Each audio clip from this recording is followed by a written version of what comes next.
Hello বন্ধুরা, biology learning corner ক্লাসে তোমাদের স্বাগত জানাই। মারাত্মক রোগ নিয়ে কথা বলবো। একটা হচ্ছে হিমোফিলিয়া, একটা হচ্ছে থ্যালাসেমিয়া। এই দুটোর মধ্যে প্রায়শই গুলিয়ে যায়।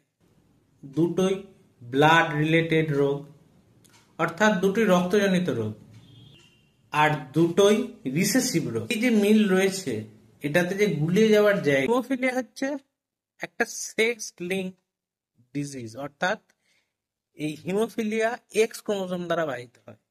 উল্টো দিকে থ্যালাসেমিয়া কিন্তু সেক্স লিঙ্ক নয়। থ্যালাসেমিয়া হচ্ছে অটোজোমাল রিসেসিভ ডিজিজ, এরা অটোজোম দ্বারা বাহিত হয়। এই হিমোফিলিয়া সেক্স লিঙ্কড হওয়ার জন্য এটাতে মেল যে পার্টনার অর্থাৎ পুরুষ প্রজাতি তা বেশি আক্রান্ত হয়। থ্যালাসেমিয়া এটা যেহেতু অটোজোমাল, এটাতে পুরুষ নারী নির্বিশেষে সবাই আক্রান্ত হতে পারে। হিমোফিলিয়া হয় কি, ব্লাড যে কোয়াগুলেশন, যে রক্ত তঞ্চন, সেটাতে দেরি হয়। কোনো জায়গায় কেটে গেলে রক্ত বন্ধ হতে চায় না, রক্ত তঞ্চিত হতে চায় না, ব্লাড ক্লটিং হতে চায় না।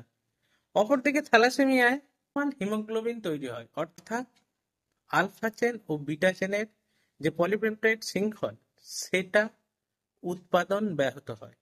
ফলে অনেক সময় বা বেশিরভাগ ক্ষেত্রেই অ্যানিমিয়া দেখা যায়। এইগুলো ছিল হিমোফিলিয়া আর থ্যালাসেমিয়ার পার্থক্য।